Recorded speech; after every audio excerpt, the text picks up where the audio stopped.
Bonjour à toutes et à tous. Mon patron, c'est les enfants. C'est une phrase culte à Bayard Jeunesse et à Bayard Éditions.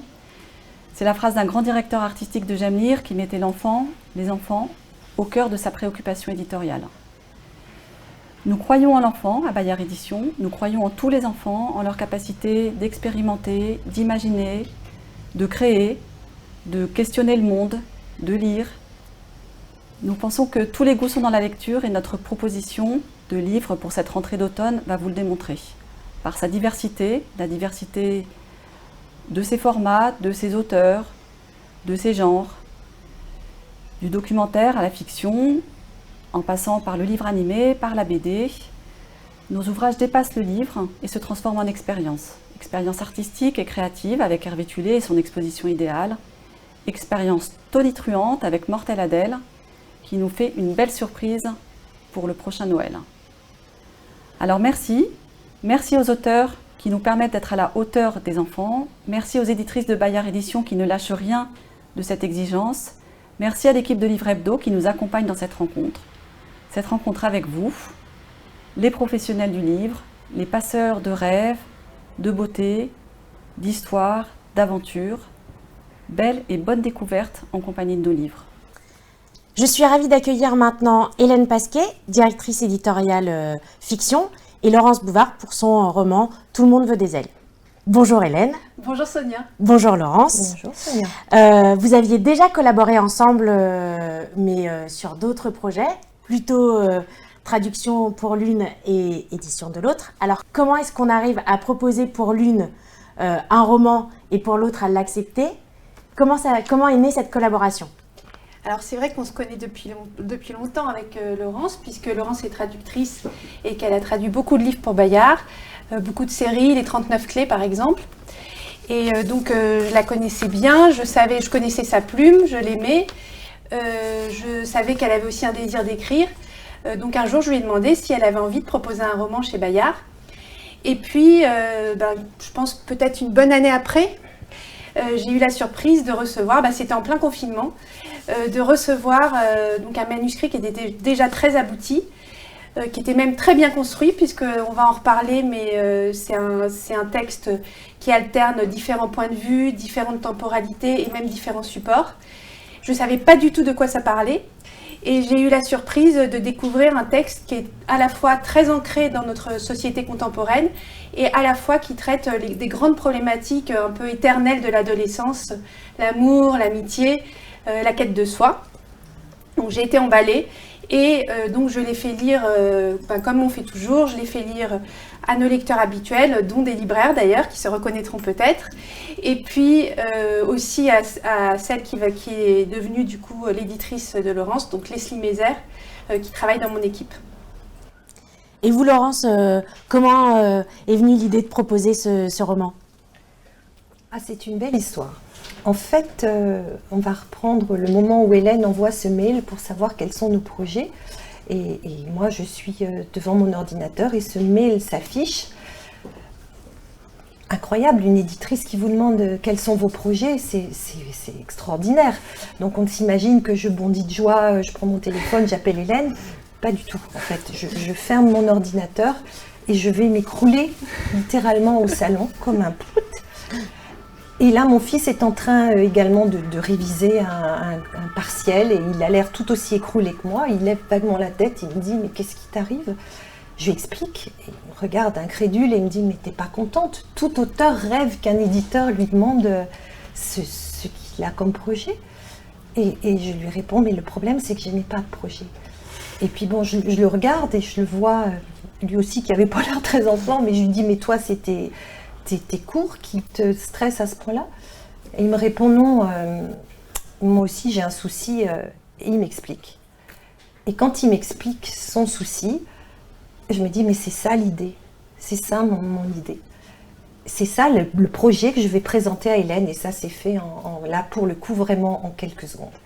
Et grâce à Hélène, parce que si ce mail n'avait pas été là, voilà, on ne se serait pas retrouvés là tous les deux à vider notre cœur. Et c'est comme ça qu'est né Tout le monde veut des ailes. Et donc, Tout le monde veut des ailes, c'est l'histoire de Clara, Vincent et Angèle, qui ont 15 ans tous les trois, et qui vont créer en ligne une histoire alors qu'ils ne se sont jamais rencontrés. Et un jour, Angèle ne répond plus et c'est quelqu'un d'autre qui va répondre à sa place. Donc, j'en dis pas plus parce que j'ai envie que les libraires découvrent ce texte qui est assez fort et assez intense sur les thématiques dont on a parlé.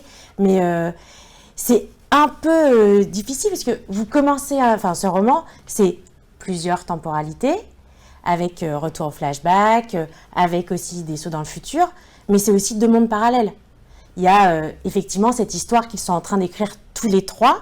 Donc comment est-ce que vous avez travaillé pour arriver à ce résultat? Alors, concrètement, j'avais devant moi une fiche temporelle très longue. J'avais fait une chronologie vraiment avec tout ce qui concernait mes personnages, même des données dont je ne me suis pas servie, leur date de naissance, les dates du brevet, enfin de l'année 2018. Donc tout ça était devant moi affiché et en dessous mes chapitres. Et puis j'ai mixé les deux. Donc à quel moment on allait parler de tel événement, puisque effectivement ce n'est pas linéaire. C'était compliqué, c'était vraiment difficile de travailler comme ça, mais c'était fait dans un but. Le but c'était qu'on n'ait pas tous le même niveau d'information au même moment. Parfois ce sont les personnages qui ont un temps d'avance sur le lecteur, mais parfois c'est l'inverse. Le lecteur sait des choses que le personnage n'apprendra que plus tard. Ça présente un intérêt de jouer avec le niveau d'information. Ça permet de mettre des choses en évidence. Par exemple, très concrètement, si on prend le cas de Tout le monde veut des ailes, si Hélène ne m'avait pas envoyé ce mail, si je ne m'étais pas là, je n'aurais pas le bonheur d'être avec vous aujourd'hui. Mais ça, à l'époque, je ne le savais pas, moi. Je ne savais pas du tout ce jour-là, quand j'ai reçu le mail. C'est ce principe-là que j'ai appliqué dans le roman. Ce recul que permet cette construction fait comprendre plein de choses sans qu'on ait besoin, en fait, de mettre les points sur les i. Et vous l'avez écrit de manière linéaire, comme on le trouve Oui. comme le lecteur le trouve ou Oui, Ouais. J'ai écrit de manière linéaire. La seule chose que je n'ai pas fait de linéaire, c'est que j'ai écrit la fin d'abord. Le dernier chapitre, c'est le premier que j'ai écrit. D'accord. En fait. Voilà. Je voudrais qu'on parle vraiment de Internet et de jeux de rôle, etc. Mais dans ce roman, Internet, c'est une zone de confort, vraiment pour les 3 protagonistes. Les 3 se sentent bien dans ce monde. Et est-ce que vous vouliez forcément que Internet soit vu comme avec des côtés positifs dans ce roman et pas comme les adultes l'imaginent forcément dangereux et néfaste? C'est ça que je trouve très intéressant dans ce roman, c'est ce cocon que s'est créé Angèle, Clara et Vincent. Alors, c'est une bonne question.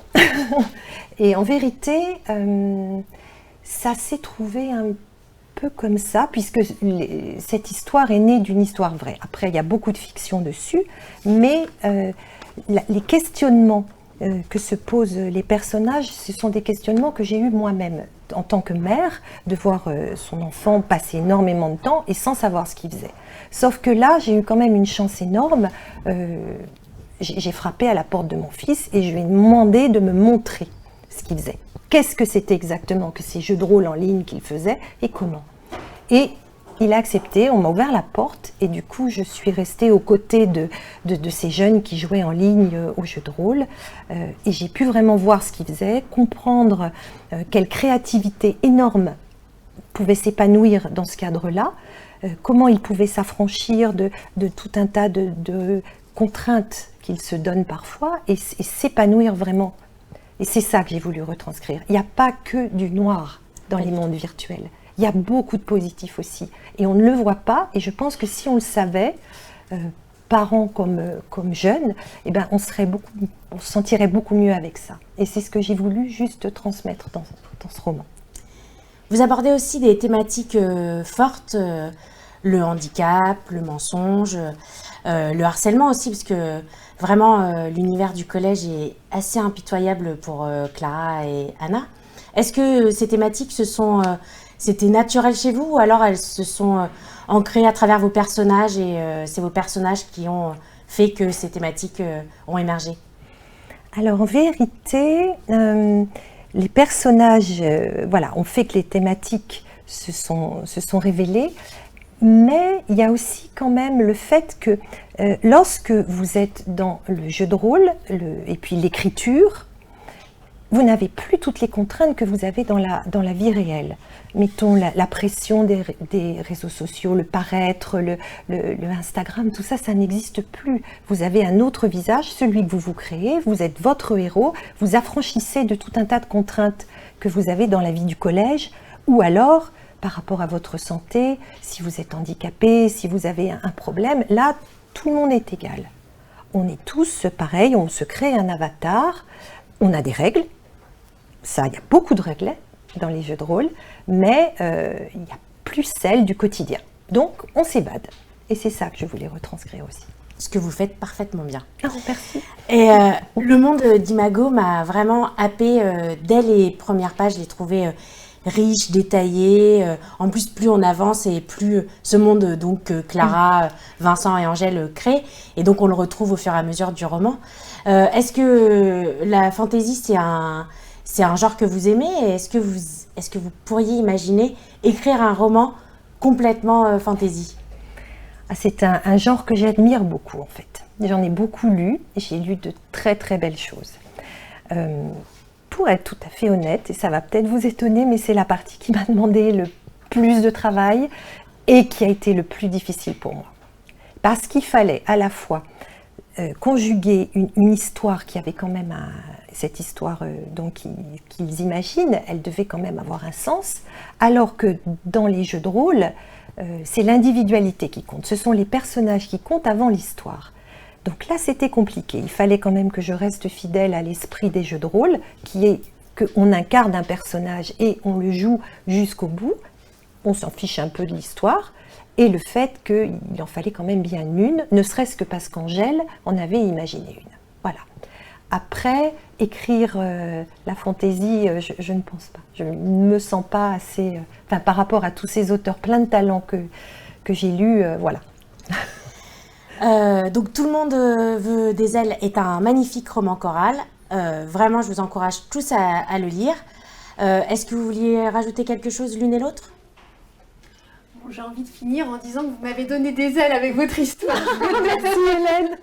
Et merci à vous de m'avoir permis d'en parler aujourd'hui. Vraiment, merci. Avec plaisir. Maintenant, je laisse la parole à Emma. Merci Sonia.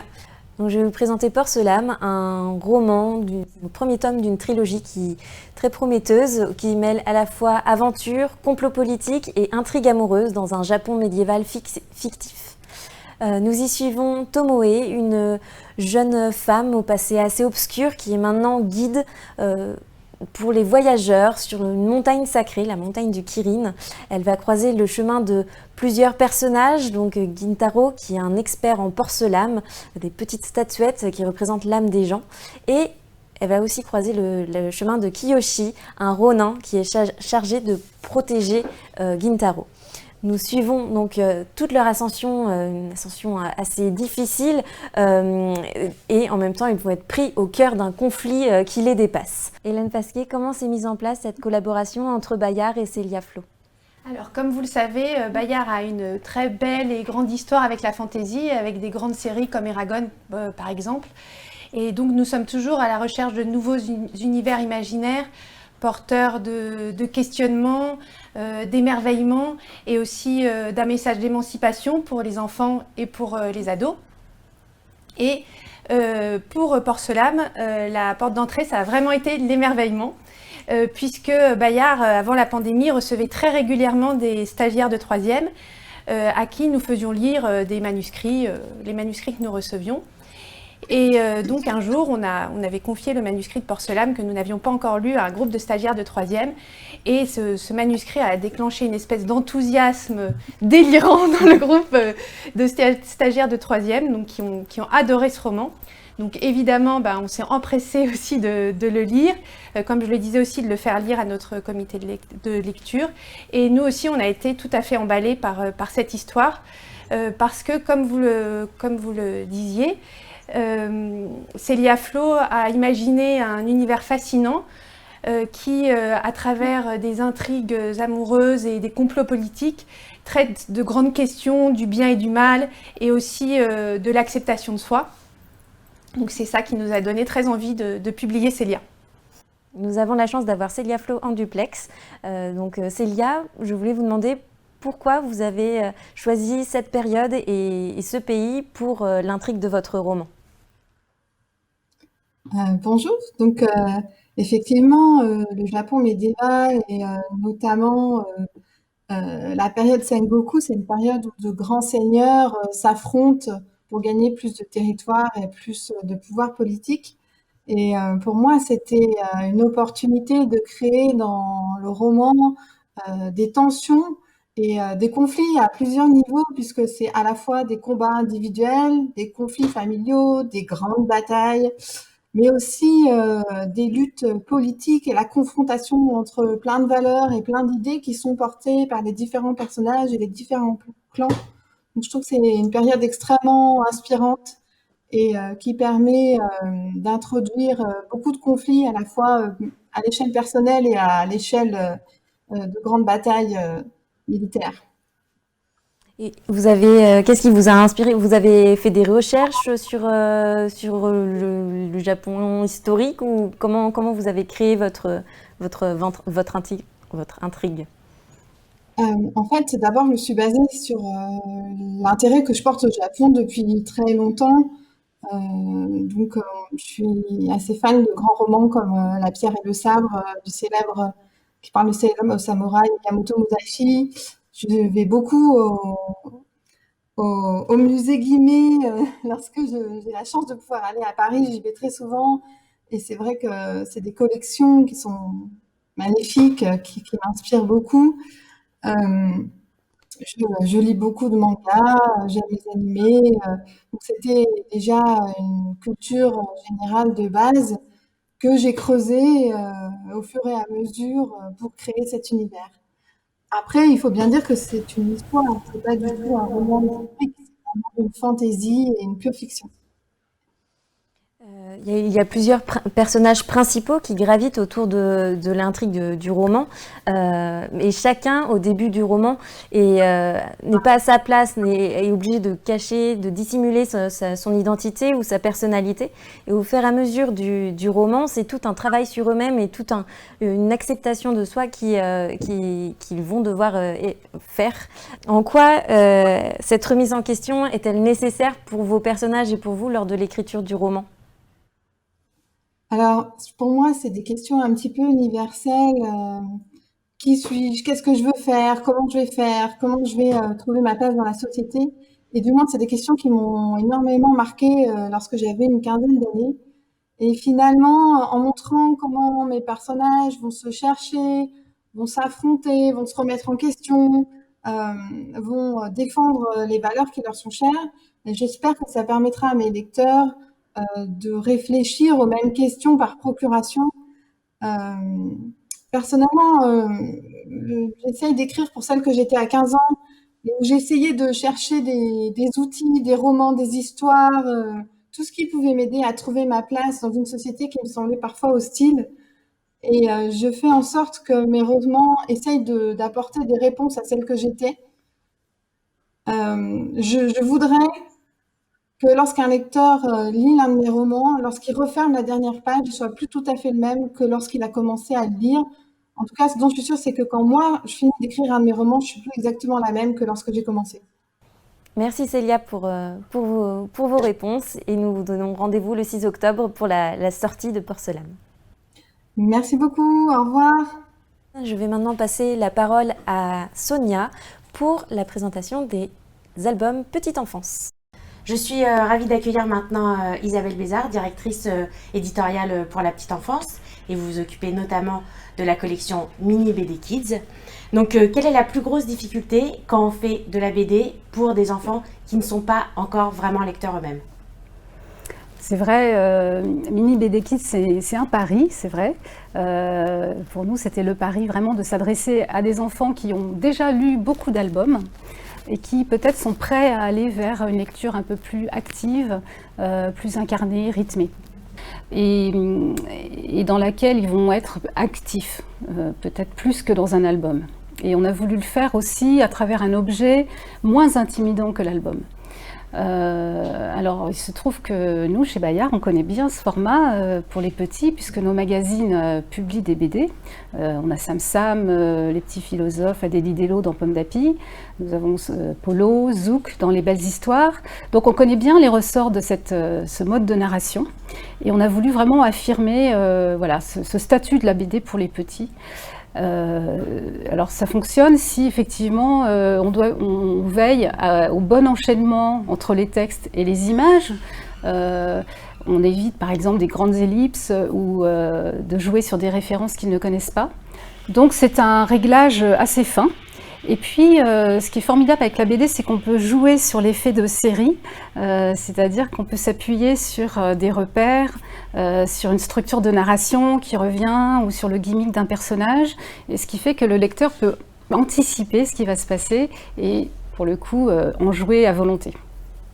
Et maintenant, donc on a parlé de La Fée des Grains de Poussière, un petit teaser pour que vous puissiez en voir plus.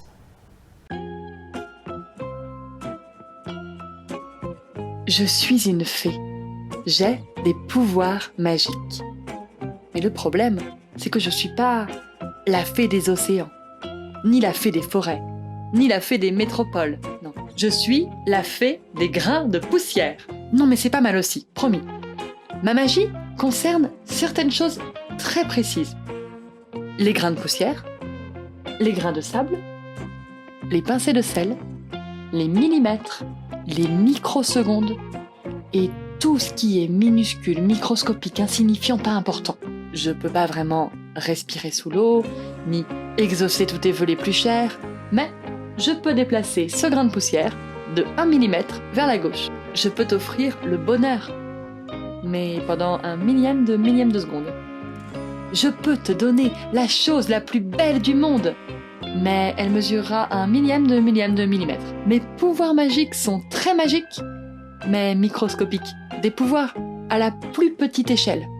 Une échelle pour fourmis, et même une échelle pour acariens. Tout ce qu'on ne remarque pas, qu'on ne regarde presque pas, dont on dit c'est pas important, dont on dit c'est insignifiant. Je suis la fée des grains de poussière.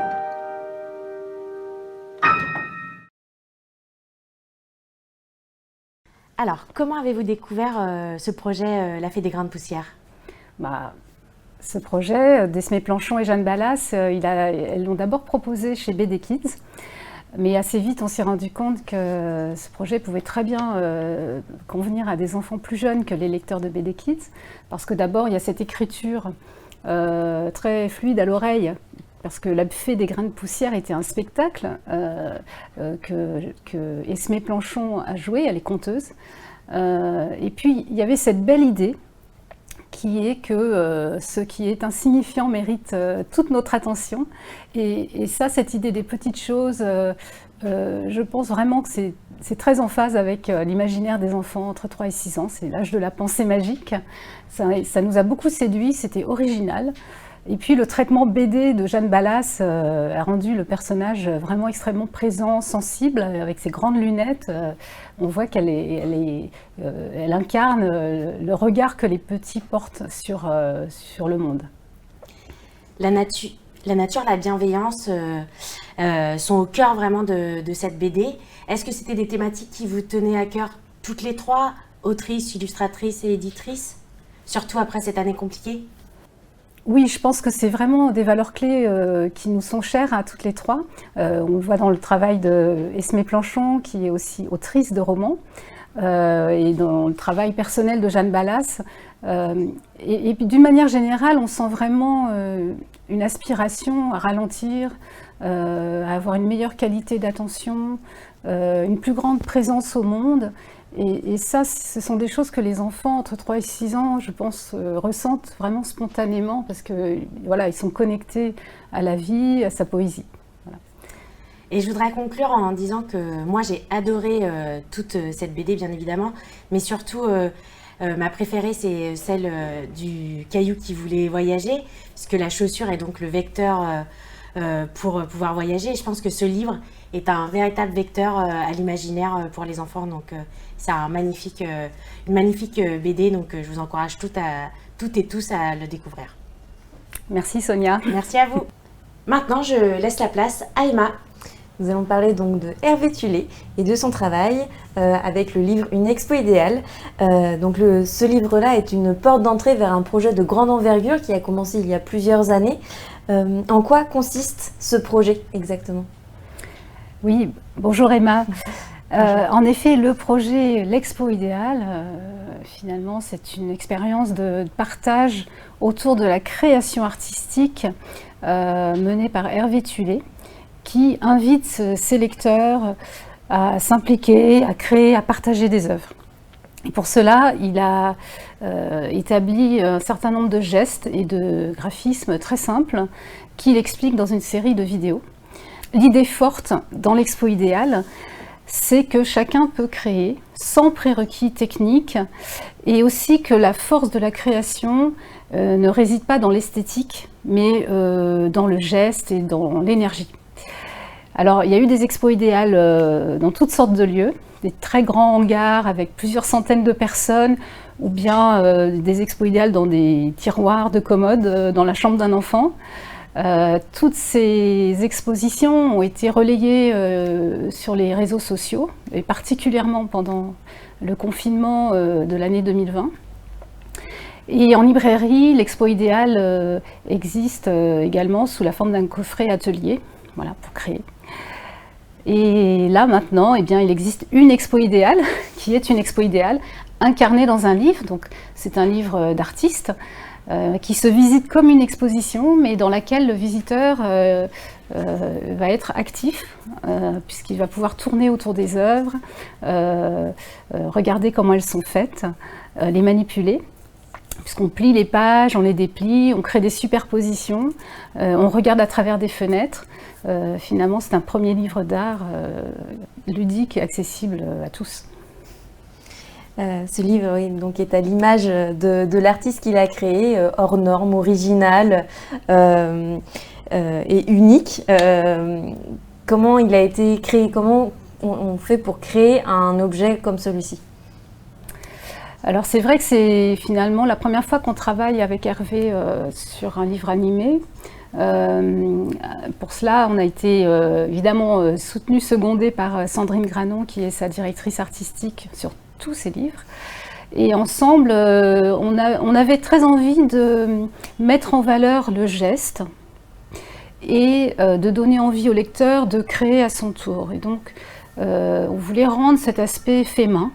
Donc on a été conduit à faire des choix, par exemple, vous verrez dans ce livre de la photo, parce qu'on tenait vraiment, pour certaines pages, à rendre l'aspect vivant du papier, c'est-à-dire qu'on voit les pliures, le froissage, les déchirures, et finalement elles sont traitées comme du dessin. Alors Sandrine Granon a fait toute une expo idéale avant de concevoir ce livre avec Hervé. Par exemple, il y a un grand principe qu'elle a tenu à respecter, c'est que dans l'expo idéale, on ne jette aucun dessin. Parce que chaque dessin a une valeur et donc on le garde, peut-être il servira plus tard. Donc là, finalement, elle s'est vraiment attachée à reproduire ce principe parce que voilà, les découpes des pages, par exemple, ont été récupérées pour être collées sur d'autres pages. Voyez, donc il y a vraiment une circulation d'une œuvre à une autre.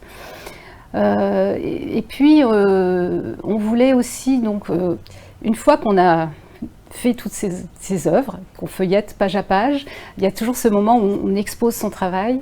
Et donc, il y a cette scénographie qui permet de faire circuler le regard et montrer les œuvres résonner les unes par rapport aux autres. Et c'est là qu'on a recréé cette mini-expo idéale à l'intérieur du livre qui résume tout ce qu'on a vu dans les pages précédentes. Voilà, c'est un peu les idées forces pour ce livre. Qui est une version, une exposition, celle d'Hervé Tullet, parmi toutes celles qui existent dans le monde. Et pour vous donner un petit aperçu, une petite vidéo.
Comment accompagner un artiste comme Hervé Tullet en tant qu'éditrice ?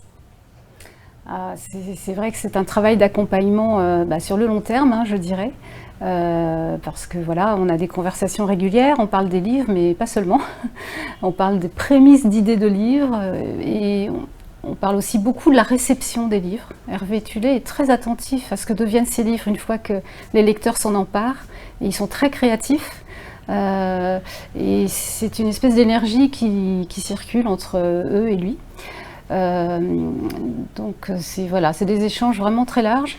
Mais ce qui est le plus important, je pense, dans ces échanges, c'est pour moi de ne jamais perdre de vue le fil rouge qui est son parcours d'artiste, que ce soit des livres, des jeux ou des productions audiovisuelles. Vous parlez d'ailleurs de jeux. Il y en a d'ailleurs un qui va sortir en fin d'année. Et dans celui-ci, on ne joue plus avec les couleurs, mais plutôt avec l'absence de couleurs, puisque c'est une sorte de petit théâtre d'ombre qui va se mettre en place. Est-ce que vous pouvez nous en montrer un petit peu, ou vous en parler un petit peu ? Oui, un nouveau jeu qui va nous permettre de jouer dans le noir, avec les ombres et des lumières. On éteint la lumière et là, on va projeter au mur des formes. Hervé Tullet a dessiné 50 formes découpées qu'on va pouvoir projeter au mur, au plafond et qui permettent de raconter tout un tas d'histoires et de jouer. Et donc celui-là, il va sortir en fin d'année, en octobre 2021. Et j'ai cru comprendre qu'il y avait aussi un autre projet en cours. Est-ce que vous avez un petit peu plus d'informations sur... Oui, c'est vrai, nous travaillons sur un nouvel album qui sortira au printemps 2022. Ce sera encore un album qui donnera une grande place au lecteur, dans lequel il pourra bouger, s'exprimer, agir. Je peux déjà vous dire qu'il sera très spectaculaire sur le plan graphique. Merci Isabelle. Je vais vous présenter un documentaire qui va sortir le 27 octobre 2021. Il s'intitule « Comment on sait que la Terre est ronde, petite histoire des grandes découvertes et erreurs de la science ». C'est un très beau documentaire, original, ambitieux et parfaitement maîtrisé par Olivia Sautreuil, Baptiste Massa et Raphaël Martin. C'est un documentaire à la fois riche et foisonnant, avec un texte vraiment complémentaire de l'image. Le lecteur est invité à y piocher des informations, à aller de page en page pour trouver des réponses aux grandes questions que s'est posées l'humanité au cours des siècles. Chaque double page est consacrée à un domaine et on va y découvrir les recherches, les hypothèses, les découvertes qui ont été faites au cours des siècles, mais aussi les erreurs. Nous avons donc Marie-Claude Réau, qui est donc la directrice éditoriale des documentaires chez Bayard. Marie-Claude, donc, je voulais vous demander comment est né ce projet Alors, c'est un projet effectivement auquel je tiens beaucoup puisqu'il a une belle histoire. Quand il y a quelques années, j'ai visité une expo à la BNF, je suis tombée sur les sphères de Coronelli, qui sont des globes terrestres qui avaient été faits pour Louis XIV et qui représentent le monde tel qu'on pensait qu'il était à l'époque de Louis XIV. Et ces sphères sont absolument magnifiques, mais évidemment, il y a plein de choses qu'on ne savait pas à l'époque. Et je me suis dit, mais c'est fou comme il y a tout un peuple à l'époque, en tout cas tous ceux qui avaient accès à cette vision-là, qui étaient convaincus que c'était la réalité et que voilà, le monde était tel qu'on le représentait. Et je me suis dit, mais ce serait intéressant de raconter aux enfants à quel point on a su des choses, on a cru des choses fausses, et à quel point la science et l'histoire de la science sont en mouvement, et à quel point ce qui semble des réalités, des vérités, sont démenties par l'histoire et démenties par des scientifiques. Donc c'est un petit peu cette histoire-là, notre histoire, que j'ai eu envie de raconter à travers ce beau livre. Et à quel public vous l'adressez J'aimerais bien en fait que ce soit pour toute la famille. J'aimerais bien que ce soit un livre pour les passionnés de science, mais aussi pour ceux qui, comme moi quand j'étais petite et jusqu'à un âge assez récent, pensaient que la science c'était vraiment quelque chose de assez incompréhensible, assez imbitable. Et en fait, je pense que la science, ça fait vraiment partie de notre culture générale. Et donc, je voudrais qu'il y ait des gens qui soient attirés par le magnifique dessin d'Olivia Sautreuil et qui aient envie de feuilleter les pages. Je voudrais qu'il y en a qui soient attirés parce qu'il y a un chapitre sur visible et invisible et que, tiens, on répond à une question qui se sont toujours posées. Je voudrais qu'en fait, ce soit un livre qu'on laisse traîner sur une table et que tout le monde a envie de feuilleter pour apprendre des choses qui nous servent au quotidien en fait. Ce documentaire hors norme est avant tout un travail collectif, un travail d'équipe même. Qui sont ces personnes qui ont participé à ce projet? Alors en fait, ce livre est né effectivement de la rencontre avec 2 auteurs. Donc il y a Raphaël Martin qui est un auteur jeunesse assez connu, spécialisé dans la vulgarisation scientifique, qui est passionné par la vulgarisation scientifique et qui a une connaissance de la science assez vaste pour être capable de dire sur un sujet aussi vaste que l'histoire des sciences sur 2000 ans, tiens, on va traiter tel et tel sujet, parce que moi, mes connaissances scientifiques ne le permettent hélas pas. De la rencontre avec Baptiste Massa, qui est un ancien alternant qui a travaillé dans notre service chez Bayard, et qui est quelqu'un qui a une connaissance inouïe aussi de l'histoire et de la science, et qui était venu en me disant « mais moi j'aimerais bien raconter tout ce qu'on a su sur les dinosaures et tout ce qu'on a cru sur les dinosaures, et tout ce qu'on a cru de faux. Et j'aimerais bien qu'on représente les dinosaures à travers les âges tels qu'on a pensé qu'ils avaient telle ou telle apparence. » Et en fait, la conjonction de ces 2 auteurs et des questions que j'avais envie de poser a fait progressivement naître un synopsis. Et puis il y a Olivia Sautreuil qui est venue s'ajouter au projet avec tout son talent et son onirisme, et qui en plus fait elle aussi avancer le projet, parce qu'il y a des grandes discussions entre les auteurs et Olivia. Olivia est passionnée de science, et c'est vraiment génial de voir ce livre naître peu à peu, et parfois un petit peu changer d'orientation en fonction des discussions entre l'auteur et les auteurs et Olivia. Et quel était votre rôle en tant qu'éditrice, justement, dans ce projet-là? Alors moi, j'ai le rôle de l'enfant de 8 ans qui, en fait, est une bille en sciences et qui a envie de tout comprendre des textes. Donc je fais mon candide et je dis « mais je suis désolée, mais là je vous suis pas, moi je voudrais comprendre ». Donc je suis celle qui réécrit les textes au besoin. Je suis celle qui discute évidemment avec les auteurs, qui discute avec le graphiste, Mathieu, qui est très investi aussi dans le travail avec Olivia. Donc je suis un peu la cheville ouvrière qui fait que l'équipe avance. Et voilà, enfin, je suis celle qui fait avancer le projet avec l'idée qu'il faut que ce soit vraiment le plus grand public possible, et à la fois que ce soit un bel album dont on est fier. Nous avons la chance d'avoir Olivia Sautreuil en duplex. Olivia, pourquoi vous avez choisi de participer à ce projet? Parce que c'était un livre documentaire qui ressemblait pas trop à ceux que j'avais fait auparavant, et que ça traite de la science, et que j'ai une très grande appétence pour la science, la biologie en particulier, et puis tout ce qui traite du vivant. Donc j'étais très, très enthousiaste pour participer. Et qu'est-ce qui vous a plu dans la réalisation de ce documentaire? Déjà, ça me permet d'apprendre beaucoup de choses que j'avais pas forcément étudiées auparavant, et puis apprendre des connaissances certainement, mais apprendre à dessiner aussi certaines choses que j'avais encore jamais dessinées, de jouer avec une mise en page qui est assez contrainte, et de trouver des solutions pour représenter des objets des fois gigantesques ou dont il n'existe pas des représentations actuellement. Donc il y avait beaucoup de défis à résoudre, et ça me plaisait beaucoup. Et en quoi ce projet est-il particulier pour vous? Parce que ça a beau être du documentaire, il y a une forme de narration et d'humour qui est instillée dans le texte, et du coup c'est assez plaisant de voir comment on peut synthétiser des notions sur une double page. C'est un exercice qui n'est pas évident, mais qui demande beaucoup de recherche, fait que je trouve très excitant. Et puis j'aborde toujours ça avec la couleur pour essayer d'unifier différents univers, et voilà. D'accord. En tout cas, c'est un très beau documentaire, donc c'est parfaitement maîtrisé. On a hâte de le voir sur les étagères des librairies. Donc, merci pour votre présence dans ce duplex. Merci à vous. Et je vais maintenant passer la parole à Sonia pour un nouveau documentaire, mais dans la collection Tourbillon. Maintenant, nous allons passer avec Inès Adam, directrice éditoriale de chez Tourbillon, et on va parler de la collection animée chez Tourbillon avec les grands livres et les livres animés chez Tourbillon. Donc, comment est née cette collection ?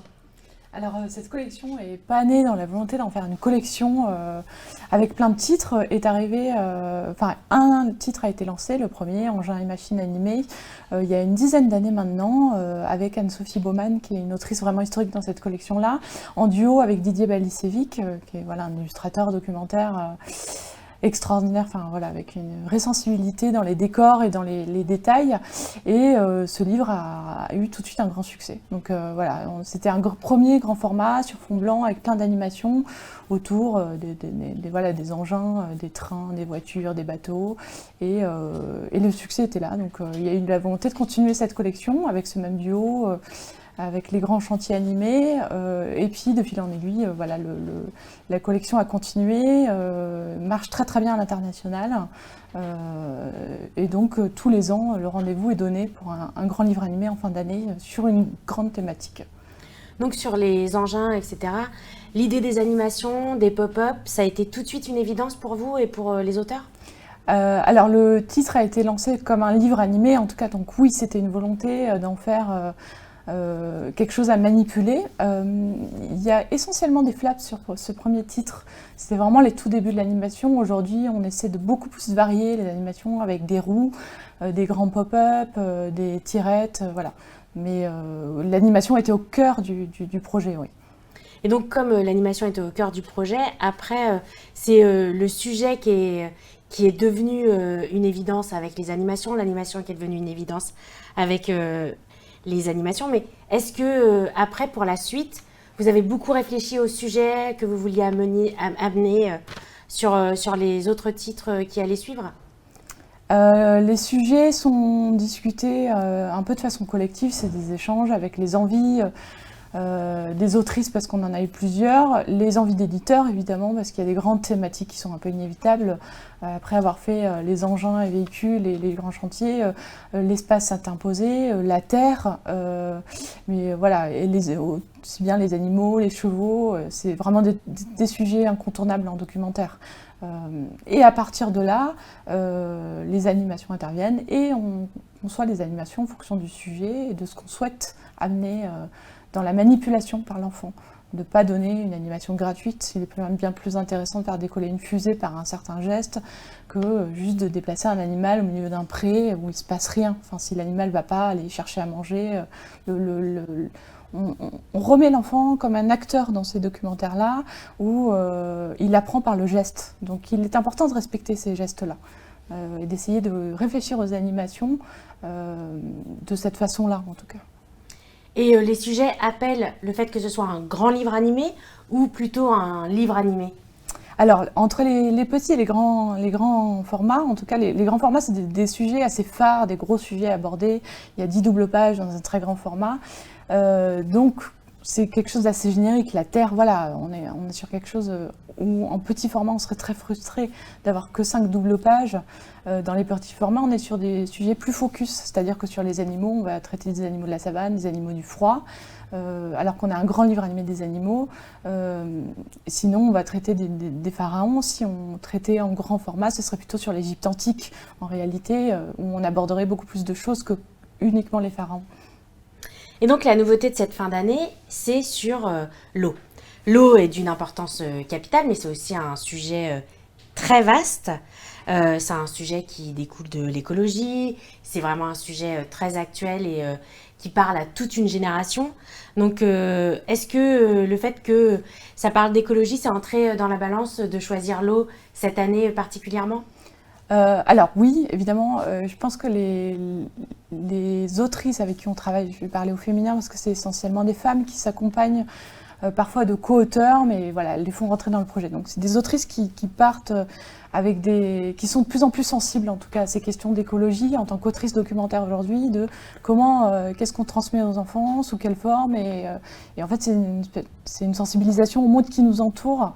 On avait en effet parlé de la Terre il y a 2 ans. L'eau est arrivée comme une évidence parce que dans la Terre, finalement, l'eau avait été très peu traitée parce qu'il y avait 1000 autres choses à parler. Et donc, un sujet à part entière, un livre sur ce sujet-là est apparu voilà, comme une évidence. En tout cas, aujourd'hui, dans l'actualité, c'est tout à fait un sujet phare et incontournable. Et pour une thématique comme l'eau, il y a tellement à dire. Comment on fait des choix sur les axes qu'on va aborder, sur quoi on va se concentrer? Comment on fait? Alors là, c'est tout le sujet du découpage du plan au moment où on a défini la thématique et l'autrice doit faire son plan. Et là, on ne peut jamais tout mettre, c'est toujours la plus grande frustration. Le rôle de l'éditeur est là pour recadrer et dire « bah non, ça on ne peut pas traiter », on passe un peu du coq à l'âne. Sur l'eau, donc après c'est une proposition de l'autrice qu'on accompagne et qu'on restructure pour pas non plus faire des répétitions, pas parler de choses forcément trop compliquées, même si on parle de choses compliquées, parce que là dans l'eau, on va parler aussi bien, bon, évidemment du cycle de l'eau, du trajet de l'eau jusqu'à notre robinet et de où vont les eaux usagées, mais aussi bien de comment l'eau est apparue sur Terre, comment vit-on dans l'eau, comment vit-on avec très peu d'eau, mais aussi comment fait-on de l'énergie avec de l'eau. Donc ça, c'est des sujets beaucoup plus complexes, comment on anime ça et comment on accompagne l'apprentissage, en tout cas l'initiation, parce qu'évidemment, on ne peut jamais tout mettre, mais c'est des petites informations qu'on transmet à l'enfant, de façon, on essaie de parler un peu de tout ce qui peut toucher à l'eau autour de nous. Question technique maintenant, comment est-ce qu'on choisit ce qui va devenir une animation? On peut peut-être oui, alors, donc là c'est dans la partie du processus de création, c'est un traceur, donc c'est la toute dernière moment de validation du livre qui actuellement est en cours d'impression, donc c'est des couleurs qui ne sont pas vraiment les bonnes, mais c'est une façon de voir que des animations juste avant voilà, de les créer. Il y a des choses qui s'imposent, c'est-à-dire que voilà, sur comment l'eau est arrivée sur Terre, un grand pop-up où on voit les premiers temps où l'humain, enfin en tout cas les êtres vivants ne sont pas vraiment encore apparus, comment avec les volcans, etc., l'eau est apparue. C'était un pop-up qui s'imposait pour observer l'état de l'eau et comment les continents bougent au fil du temps. Une sorte de planisphère avec des flaps s'est imposé tout autant. Le cycle de l'eau également, on est reparti sur un grand pop-up qui marche toujours et toujours très efficace. Sur la page comment vivre dans l'eau, pour voir comment le dauphin va rechercher sa respiration, on va faire une tirette pour le remonter. Voilà. Les animations vont un peu s'imposer au fil des souhaits, de l'inspiration, voir comment l'eau remonte dans l'arbre. Les gestes sont toujours très réfléchis entre donc l'auteur qui fait une première version du livre animé où il n'y a pas d'illustration, pas de texte, tout découpage, mais en tout cas elle pose ses idées à travers un montage papier qu'on appelle le monstre dans notre langage un peu familier. Ensuite, je m'empare de ça en tant qu'éditrice et je travaille en étroite collaboration avec une ingénieure papier qui s'appelle Audrey Maillot-Simon, qui est vraiment notre partenaire sur tous nos livres animés. Au fil du temps, voilà, on échange vraiment autour de ce qui est possible de faire, parce que des fois l'autrice a des volontés, mais dans la fabrication, c'est pas possible, ou c'est trop compliqué, trop cher, parce qu'évidemment tout est minutieux. Enfin voilà, Et après, tout ça, l'illustrateur va s'emparer de ces tracés-là et de ces premières versions du livre animé et va illustrer. Et après, c'est tout un jeu d'aller-retour entre l'autrice, l'illustratrice ou l'illustrateur et l'ingénieur papier, moi-même. Enfin voilà, c'est jusqu'à. Ça dure combien de temps à peu près Le temps d'illustration court sur 6 mois sans avoir des périodes, enfin c'est pas du 6 mois à temps plein pour un illustrateur, mais avec des périodes pleines. Celui-ci, ça fait 1 an et demi qu'on y réfléchit. Il y a vraiment un vrai temps long sur le documentaire. L'idéal, ce serait presque 2 ans.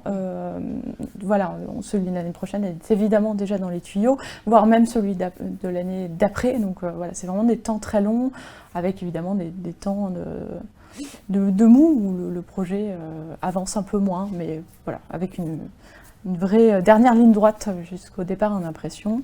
Et là, le livre est parti en impression et sort en novembre. Donc après, il y a un vrai temps long aussi de fabrication, puisqu'évidemment, ces livres sont fabriqués en Chine, étant donné que nous n'avons pas le savoir-faire pour commercialiser en grand nombre ces livres en France ou en Europe. C'est vraiment du travail du collage à la chaîne, et donc c'est fait en Asie, dans des usines qu'on contrôle, enfin voilà, sous contrôle, mais voilà, c'est un temps extrêmement long pour faire ces livres, mais en même temps, c'est toute la fascination qu'on peut avoir, voilà, c'est à l'image du travail donné, quoi. Merci Inès pour toutes ces explications. Ce documentaire fourmille de plein de choses, on apprend plein de choses, il est vraiment génial. Donc je vous encourage toutes et tous à vous y plonger dès le mois de novembre. Merci. Merci. Et maintenant, on va parler d'un personnage que vous connaissez toutes et toutes, Mortelle Adèle. Alors, un succès pareil, c'est complètement fou. Il me semble que tous les parents ayant des enfants de plus de 7 ans connaissent Mortelle Adèle. Alors, est-ce que vous vous attendiez à ce succès qui est complètement dingue? Non, on ne peut pas anticiper un succès de cette ampleur. Ça arrive une fois dans la vie d'éditeur et encore. Pas tous les éditeurs, donc non, absolument pas. Et évidemment, pas tous les auteurs.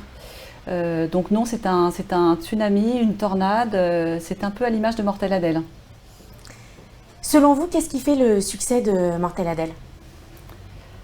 Je pense que les enfants sentent qu'elle est totalement de leur côté. Elle est dans leur monde, elle questionne le monde des adultes, elle questionne la norme, elle questionne les règles. Elle enchante les timides par un effet de miroir inversé et elle fait rire et lire tous les enfants, absolument tous. Comment avez-vous travaillé sur les produits dérivés? Romans, BD, magazines, jeux. Comment est-ce qu'on arrive à un livre CD, puisque Show Bizarre sera un livre CD, et surtout, est-ce que ce sont des choix d'abord d'éditeurs ou des choix d'auteurs? Comment vous vous retrouvez sur ce que vous allez pouvoir faire ensemble? Alors, c'est aussi une rencontre entre Bayard Jeunesse, qui a la capacité d'accompagner des auteurs sur des formats extrêmement divers et sur des écritures extrêmement diverses, que ce soit la presse, l'édition, le numérique, l'audiovisuel, les produits, et avec un auteur aussi qui est capable de ces écritures-là, qui est capable d'écrire de la BD, qui est scénariste, qui est capable aussi d'écrire des romans. Donc je parle de Monsieur Tan, et qui est aussi, on l'a découvert il y a quelque temps, capable d'écrire des chansons. Voilà, donc c'est cette rencontre entre nos capacités d'éditeur, nos compétences d'éditeur et le talent incroyable d'un auteur, et aussi évidemment de l'illustratrice Diane Lefeyer, extrêmement talentueuse elle aussi. La grande surprise de la fin d'année, c'est le livre CD de Mortelle Adèle avec le Show Bizarre. Alors, comment vous est venue cette idée de livre CD et comment ça s'est intégré dans l'univers de Mortelle Adèle? Alors, ce livre CD, il s'intègre bien dans l'univers de Mortelle Adèle, car c'est un univers, celui de Mortelle Adèle, qui est exprimé aussi par des punchlines, par des phrases qu'elle dit, qui sont fortes. Et les chansons sont aussi des phrases de Mortelle Adèle et sont déjà, d'une certaine façon, des sommes de petites punchlines qui synthétisent très bien l'univers d'Adèle. Ce livre est un nouveau développement dans la collection de tous les livres de Mortelle Adèle, et il apporte effectivement la dimension musicale. Il apporte aussi l'incarnation de la voix d'Adèle par Dorothée Pousseau, et il apporte une nouvelle expérience d'Adèle qui devient en quelque sorte une rockstar. Donc ce n'est pas un écrin simplement à un beau CD dont les chansons sont composées par Aldebert et écrites par Monsieur Tan. C'est une expérience d'Adèle à travers la musique. Alors dans ce collector de rentrée, il y a des planches de gags, 30 planches de gags qui préparent l'arrivée d'Adèle sur scène d'une certaine façon, où elle écrit les chansons, elle raconte cette expérience qu'elle vit à travers la musique, toujours de façon aussi drôle que d'habitude. Ensuite, des grandes doubles avec des grandes illustrations de Diane Lefeyer qui illustre les chansons, les 15 chansons de ce Show Bizarre. Une surprise à la fin du livre qui est le pop-up où Adèle est sur scène avec toute la bande des Bizarres. Et puis bien sûr le CD des 15 chansons écrites par Monsieur Tan et composées par Guillaume Aldebert. Voilà, sachant que c'est une rencontre très talentueuse entre ces deux imaginaires. L'un musical de Guillaume Aldebert et l'autre scénaristique de Monsieur Tan. Vous retrouverez ce livre CD, le Show Bizarre, qui je pense va déménager le 20 octobre. Donc merci Florence Clotet d'avoir répondu aux questions de Mortelle Adèle. Merci d'avoir participé à ce webinaire avec nous et avec Emma. Merci à tous.